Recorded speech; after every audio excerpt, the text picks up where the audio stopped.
South ఇండియాలోనే biggest sorry store మన Varahi silks మన విజయవాడ ఎంజీ రోడ్ లో డిసెంబర్ 4వ తారీఖున ఘన ప్రారంభం.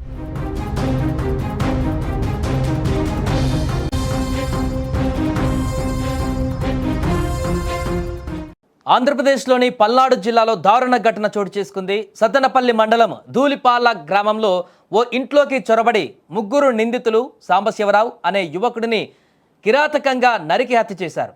ఈ దాడిని అడ్డుకునేందుకు ప్రయత్నించినటువంటి ఆయన తల్లి కృష్ణకుమారి పైన కూడా దుండగులు దాడికి పాల్పడ్డారు. ఈ ఘటనలో ఆమెకు తీవ్ర గాయాలు కాగా ఆసుపత్రికి తరలించారు. అయితే చికిత్స పొందుతూ ఆమె కూడా మరణించింది. సాంబశివరావు ఆయన ఇంట్లో తల్లి ఉన్న సమయంలోనే దుండగులు లోపలికి ప్రవేశించి వారిపై విచక్షణారహితంగా దాడి చేశారు. ఈ దాడిలో సాంబశివరావు అక్కడికక్కడే మృతి చెందాడు. అనంతరం నిందితులు అక్కడి నుంచి పారిపోయేందుకు ప్రయత్నించారు. అయితే హత్య చేసి పారిపోతున్నటువంటి నిందితులను సమీపంలోని చాగల్లు గ్రామస్తులు గమనించి వారిని పట్టుకున్నారు. వెంటనే ఈ సమాచారాన్ని పోలీసులకు కూడా అందించారు. ఘటనా స్థలానికి చేరుకున్నటువంటి పోలీసులు నిందితులను అదుపులోకి తీసుకున్నారు. కేసు నమోదు చేసి హత్యకు గల కారణాలపైన దర్యాప్తు ప్రారంభించారు.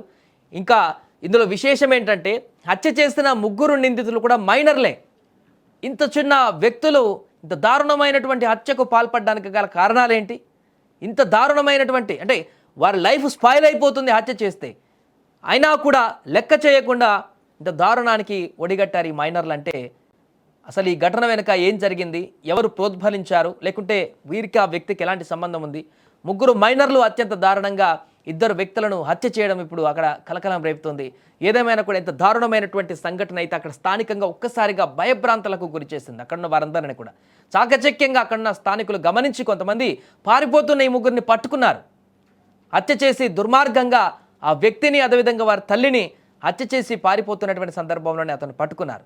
ఇక పూర్తి వివరాలు తెలియాల్సి ఉంది. పోలీసులు ఎంక్వైరీ చేస్తున్నారు. ఎందుకు హత్య చేశారు ఆ వ్యక్తిని, ఏమైనా గొడవలు ఉన్నాయా, లేకుంటే ఎవరైనా సుపారీ ఇచ్చి చేయించారా వీరితోటి? మైనర్లు, మేజర్లు కూడా కాలేదు. అంత టీనేజ్లో ఉన్నటువంటి ఈ వ్యక్తులు ఇంత దారుణమైనటువంటి హత్యకు ఎలాంటి భయం లేకుండా ఇంట్లోకి వచ్చి నేరుగా చంపేసి హ్యాపీగా మరలా పబ్లిక్ ప్లేస్లో పరిగెత్తుకుంటూ పారిపోయేటువంటి పరిస్థితి, ఇంత మైండ్ సెట్ ఇంత క్రూయల్గా ఉందంటే పెంపకం కానీ వీరు ఎలాంటి పరిస్థితుల్లో ఈ రకమైనటువంటి మైండ్ సెట్లోకి మారిపోయారో కానీ ఇవన్నీ కూడా ఇప్పుడు ప్రశ్నలు ఉత్పన్నమయ్యేటువంటి విధంగా మారాయి. ఏదేమైనా కూడా ప్రస్తుతం జరిగినటువంటి హత్య అయితే సంచలనంగా మారింది. ఇంత దారుణంగా హత్య చేసినటువంటి ఈ వ్యక్తులను కఠినంగా శిక్షించాలంటూ కూడా అక్కడ వారందరూ కూడా స్థానికులు చెప్తున్నారు. బట్ ఇక్కడ మైనర్లు కాబట్టి ఏం జరుగుతుందో అనేది తర్వాత చూడాలి. దర్యాప్తు కొనసాగించి వారిని అయితే రిమాండ్కు పంపించేటువంటి అవకాశం ఉన్న నేపథ్యంలో సాక్ష్యాధారాలు పూర్తిగా సేకరించి కోర్టులో సబ్మిట్ చేస్తారు పోలీసులు. ఆ తర్వాత కోర్టు నిర్ణయం ఏ రకంగా ఉంటుందనేది కూడా తర్వాత ఈ కేసుకు సంబంధించి అప్డేట్లో మనం చూడాల్సిన పరిస్థితి ఉంది.